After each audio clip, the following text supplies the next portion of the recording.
Morning friends, this is the interventionist here again. It's been quite some time before our last few videos.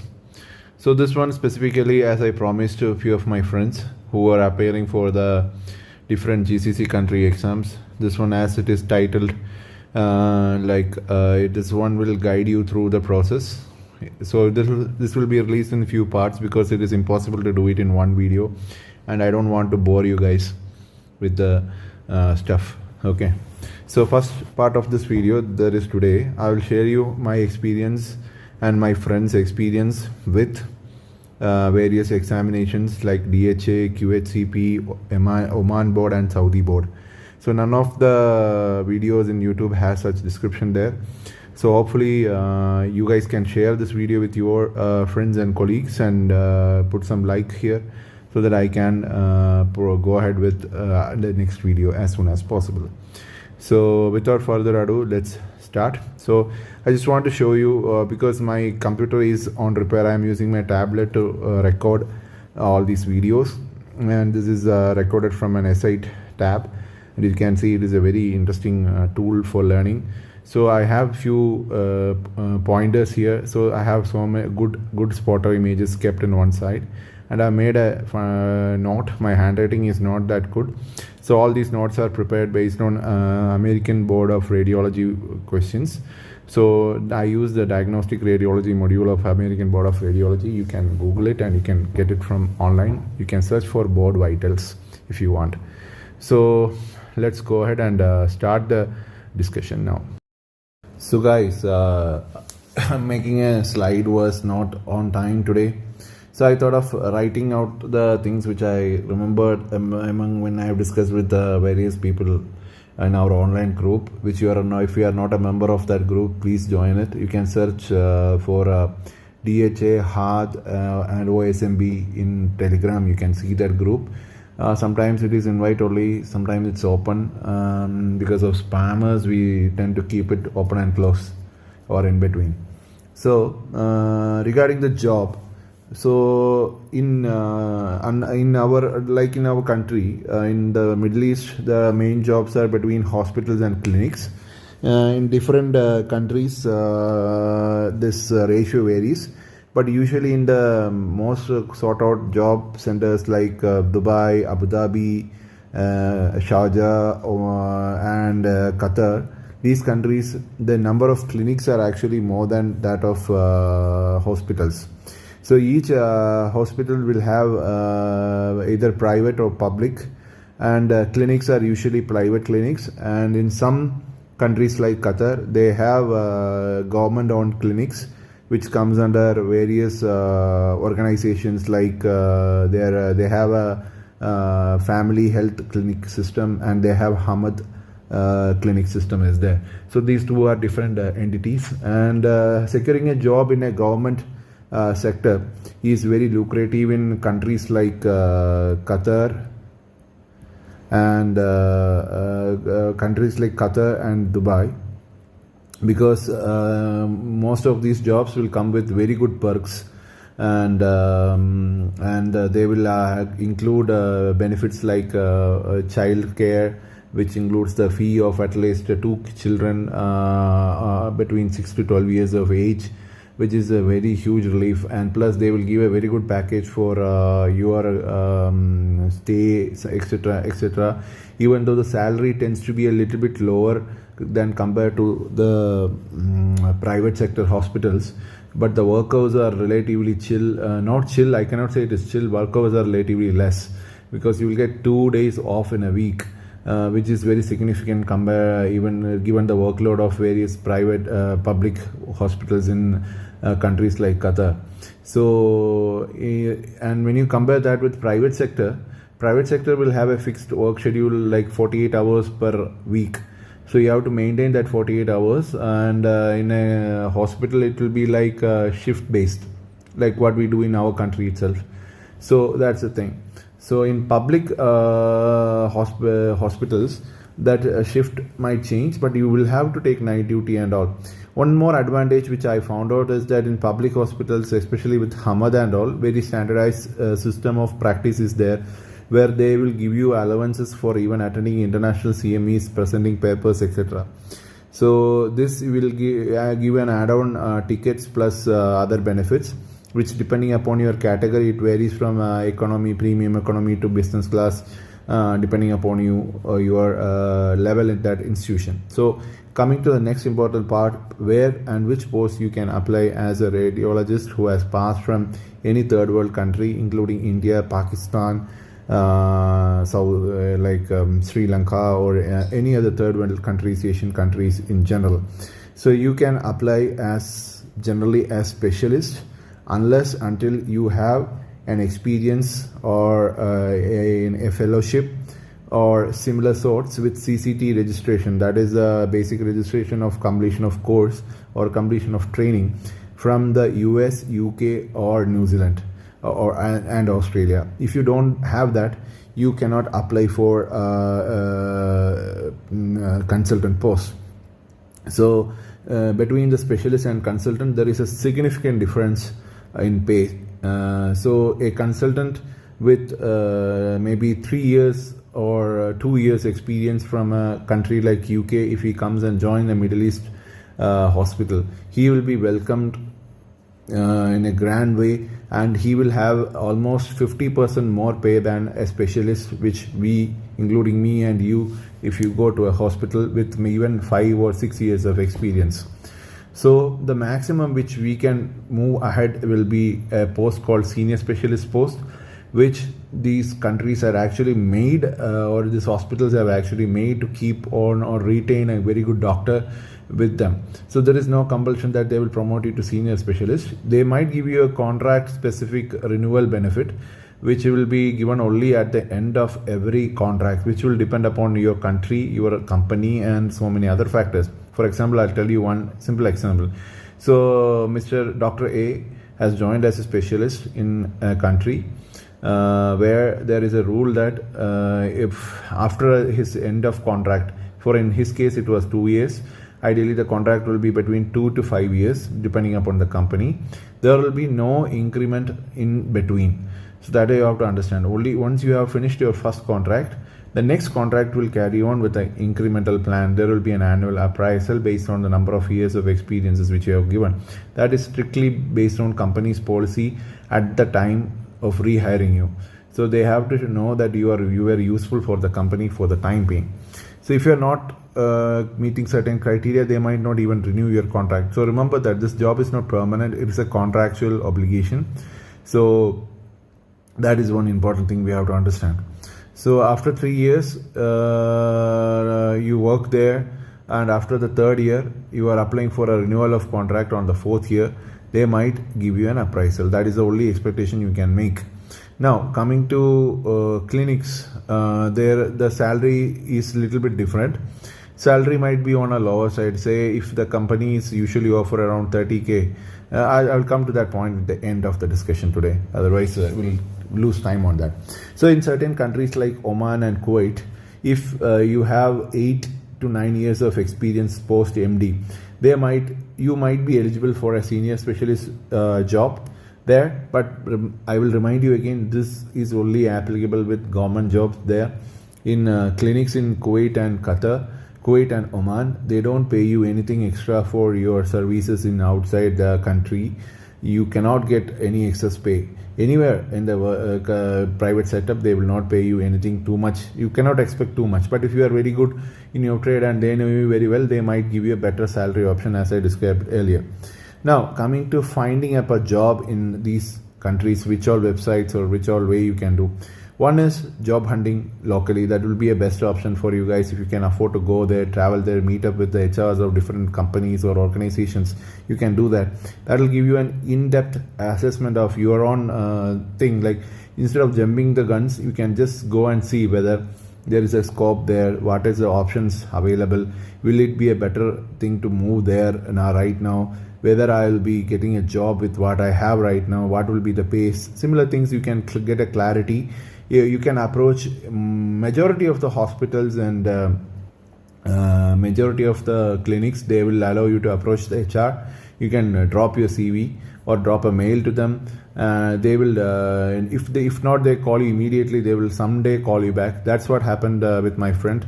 He got a call after almost 2 months from one of the applicants.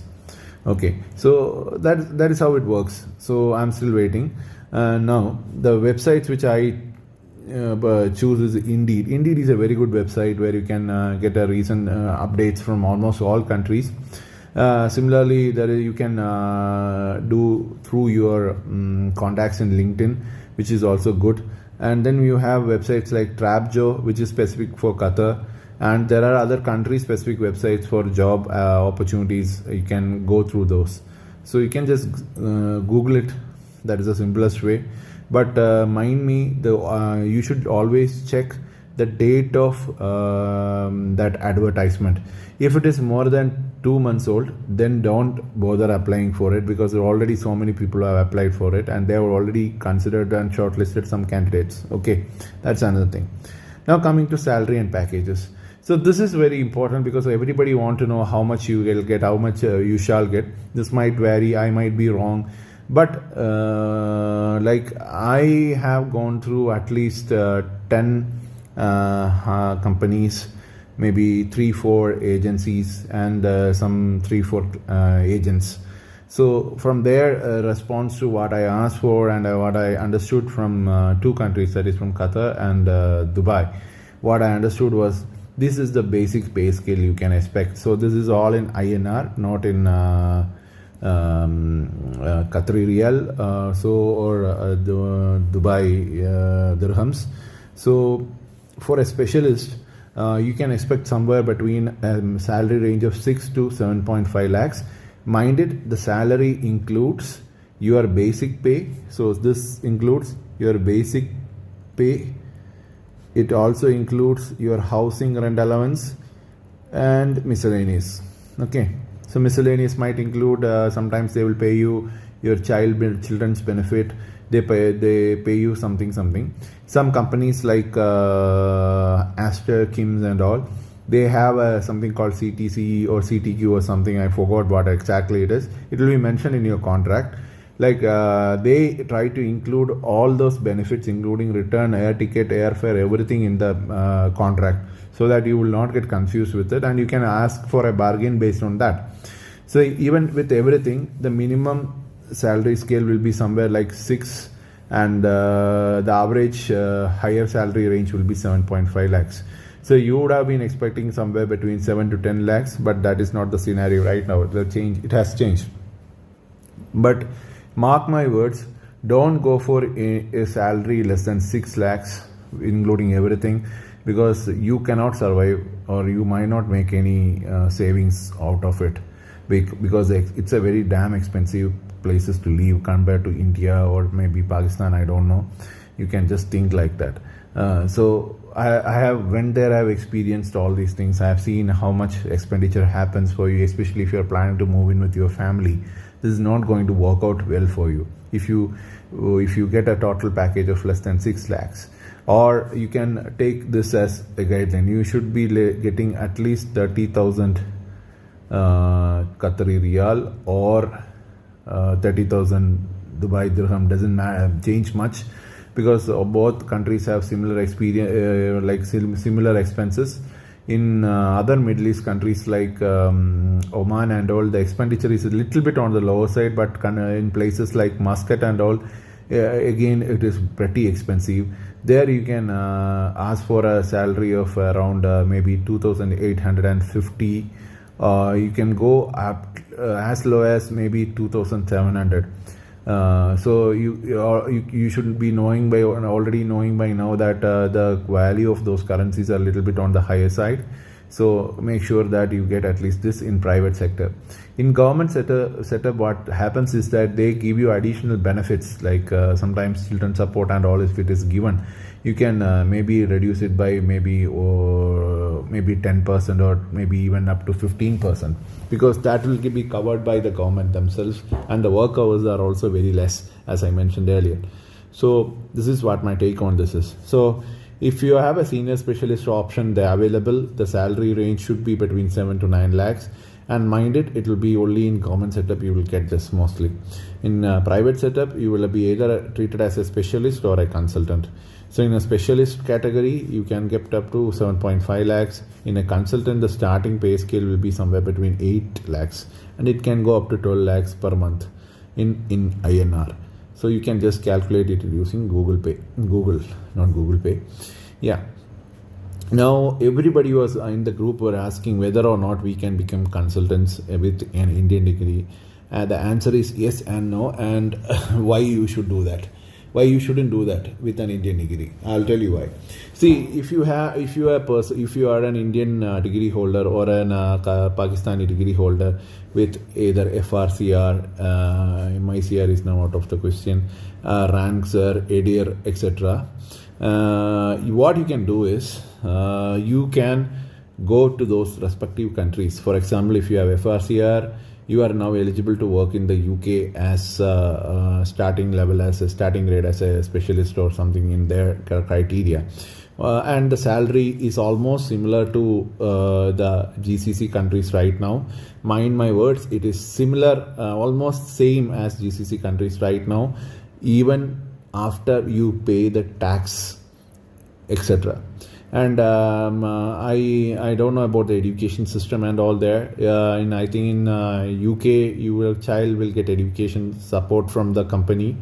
In the US, I'm not quite sure, because US it seems to be more expensive than the current scenario. But in Australia, you will definitely get all the support. So if you are having an FRCR or RANCR degree, don't try to get a job in these GCC countries and waste your time. Instead of that, you can move to those European countries and start a good living there. One greatest advantage of being in these countries are, in any of these Arab countries, there is very less likely or absolutely zero chance that you will get a citizenship in the long run if you are planning to settle there. Because you will be treated as an outsider always. Even in other countries also you will be treated as an outsider, but there is a chance for getting a PR, permanent residentship and citizenship, which will seriously affect the way your children will grow up in the future. So I have seen many of my colleagues moved into US and UK and settled out there, and their life is okay, good in the sense of what they have right now. In the future, this might change. There is no guarantee what will happen in the next 5 years. We don't know. So world is changing very fast. So with that sense, I think you should follow what I just told. If you should be very clear in what your objectives are. If you want a higher pay, you have to be a consultant in a current scenario in all GCC countries, and this is what I have seen. And in few countries, there is another option. Exams. Regarding exams, irrespective of having FRCR or not having FRCR, irrespective of having ADIR or not having ADIR, irrespective of having ABR, irrespective of having cleared all competitive exams of various countries, if you obtained your primary degree from any of the third world countries, you have to write the prometric exam. Till January 31st of 2023, Qatar had an exemption policy with 5 years of experience in radiology post-MD. You were eligible actually to get a you could have joined a company without writing an exam. But right now, the experience has been slashed down to 3 years, plus you have to clear the prometric exam, and the pass percentile, as I am aware, right now, I have discussed with few of our colleagues in the group. Many of them have not cleared the exam, and it is a little bit tough. So our next video, I'll try to upload some content on how some of the people who had experienced the exam felt with the papers, and which all materials you can use and or maybe assist you in preparing for the exam in the upcoming year if you are writing those exams. So that is what the next thing is. So I think I've already discussed all these things. So the only way you can become a consultant in these GCC countries is post MD. You go to the UK or US, try to find a way to get a fellowship done at least for 2 years in these countries. After this 2 years, you can come over here, or you can work there for maybe another one more year or 2 more year, and then you can come to these countries and work as consultants. And in most of the countries, FRCR, post FRCR radiology fellowships are enough. And in Australia, I'm not quite sure whether Ranksir is accepted as a consultant in all GCC countries. Some they have. Okay, so these are the guidelines right now available for you all. This might change in the future depending upon the number of candidates pursuing the job in the respective GCC countries. So you should remember this. Earlier, we were invited to come and join the country like with so much benefits and all. Right now, there is a huge surge in the number of people applying for various positions in various countries, like especially in the Middle East, healthcare sector. And right now, there is absolutely zero need for dental people right now. That is a scenario that is going on because of the very high number of applicants. Same scenario will happen to the field of modern medicine in the upcoming years. Maybe in another 3-4 years, that MBBS level, that is a general practitioner level, will get filled up. Already salary scale have gone down from 20,000 dirhams or riyals per month to almost 10,000 and below that also. Even with that, there are people who are willing to work. You should understand that. So similarly, in 2019, one of my seniors joined with NMC. In 2019, his pay package was 45,000 plus incentives as a specialist. Right now, the same post, recently one of my friend joined in the same company, NMC. He had been offered only 30,000 plus incentives. So just remember that. So the pay scale is coming down. Even though they have been opening newer and newer hospital centers and all, but the number of people applying for the same post has gone up drastically high. So with that, I would like to conclude this video. I hope you had been throughout this video. If you have not understood anything, please skip back and listen it to again. Thank you. Please share with your colleagues who are looking into the same scenario right now which I have discussed here. And sorry for the bad illegible handwriting, but this is the best way I could discuss something with you guys in a faster way. Thank you, and please do subscribe, share and like the video if you find it helpful. Thank you.